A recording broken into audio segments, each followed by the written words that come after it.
Today is the under $100 air hammer showdown. I needed an air hammer to replace this Matco Tools one. I wasn't going to buy another Matco one. They're very expensive, and I thought that there are other ones that maybe, although not better from when this was new, but at least as good, but significantly less expensive. I don't remember what I paid for it, but it was several $100s. At the time, I didn't really know what was available, and I needed an air hammer, so I just bought it off the tool truck. These other two I just purchased last week, or earlier this week rather, both from Amazon. And this one is a new Harbor Freight version. I don't know how long it's been out, but I purchased this last week, and I haven't really used it on anything yet, but it looks very similar to the Mac air hammer, and that's what they compared it to, I think, in their little flyer. These are all very similar spec to air hammers. I tried to find air hammers that were as close to each other as possible in specification. They're all under $100, except this one. This one was $99.99, which I used a 20% off coupon on. This one was, I'm gonna have to go my notes here. This one was $77.99, and it came with the Quick Chuck. This one came with the Quick Chuck as well, which if you're looking at air hammers, that's something to keep in mind, is these Quick Chucks, which, gosh, man, that's tight on there. Obviously, they just thread on. If you've ever looked at air hammers, some of them just come with the spring, which you don't want the spring. You want the Quick Chucks. Have you ever used an air hammer? Oh, you've never used an air hammer with just the spring, huh? No. Nope. No. Okay, so, and the CP, the Chicago Pneumatic, which I think Chicago Pneumatic is actually like a really good older brand. It's been around for a long time, which I think Harbor Freight used to copy with their name, the Central Pneumatic. Tried to be a knockoff. But this was $52.17 on Amazon, but then it did not come with this Quick Chuck. That was an extra $13.54. The Matco Tools one did come with the Quick Chuck back in the day, but I don't remember if it was even an option or not, or what have you. So some quick differences about these is these do all have different stroke lengths. This is the largest stroke at a 4-inch stroke. This one is a 3 3/4 inch stroke, and this one is a 3.5-inch stroke. I don't know what the weights are, and their blows per minute is all different too. This is the fastest, the highest blows per minute. Usually the longer the stroke, you're going down in the blows per minute, but really it doesn't matter. I've used the Snap-on ones that have the really low blows per minute, but it hits real hard, so it doesn't matter. I haven't really felt that much of a difference with how fast it actually hits. It's just that you want the hardest hitting, in my opinion anyways. Some other differences are the chucks. Now, I think this is my favorite chuck out of all of them, which it makes sense. I bought it independently. But if you've ever used an air hammer, you know that they have a tendency to unthread.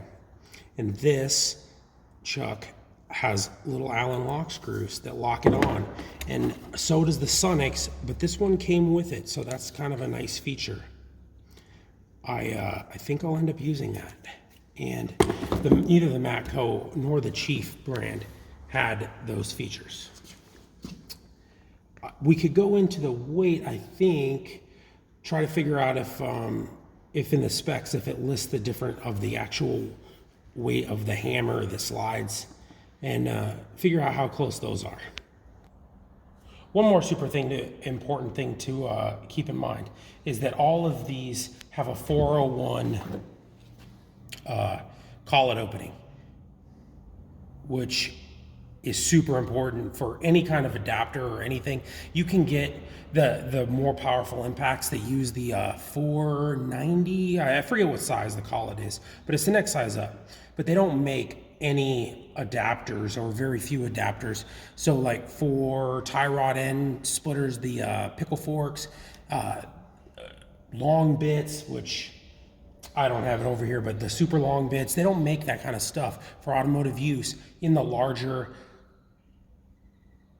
collet opening for like what is the name of that impact, the big nasty that a lot of people prefer, and that's just not available. So it's important to keep in mind that these are the best impacts I could find under $100 that use the standard 401 size.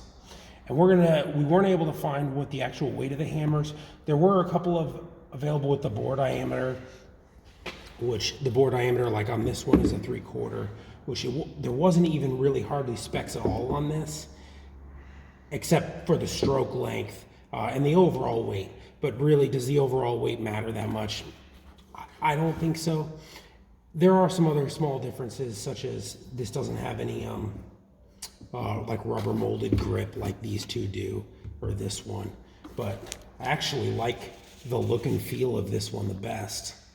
I don't know why that, whatever you would call that coating or whatever, which probably gets scratched, but it feels nice.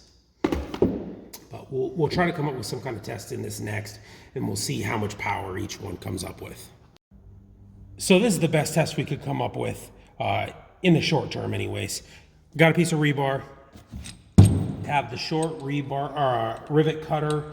It's pretty rounded over. I'm not going to sharpen it because I want one. It gets rounded over very quickly. So I'm going to leave it rounded over, and we're going to basically see which one makes the largest dent cutting through a piece of rebar. Rebar is kind of soft. It's not that strong. Each one is going to at least cut it a little.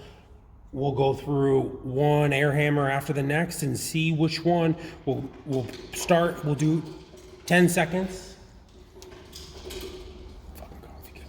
We'll do 10 seconds, then move it up, 10 seconds, move it up, 10 seconds with each one. So I'm just gonna have to count in my head because we couldn't figure out a way to time it accurately without a stopwatch or something. But we'll count, we'll raise it up, and we'll go through it, and you can follow along. So we're gonna start here with the Chief brand from Harbor Freight. RIP headphone users.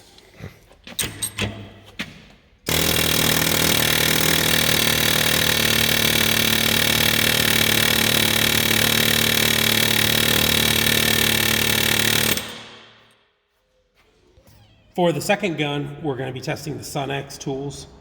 This does have an adjuster to adjust the force of the impact or the blow, but it is turned all the way up just in case anybody thinks about that.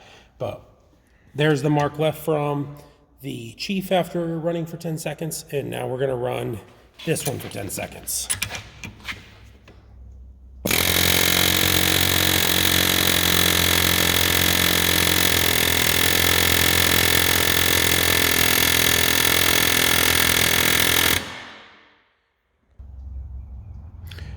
For the third one, we're going to test the Chicago pneumatic. And just for reference, the airline is regulated at 90 psi if you're thinking about that maybe the pressure is dropping as we're going. It's regulated at 90, so we'll try this one now for 10 seconds. Ooh, it didn't go. Let's try it again. We'll just keep going.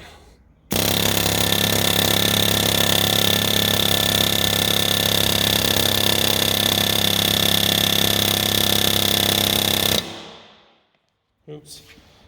And as the fourth and final test, I'm going to show you the Matco. Obviously, I'm buying one of these air hammers to replace this Matco. So this is the control for the test. Am I actually making an upgrade, or is it going to be a downgrade? Let's find out.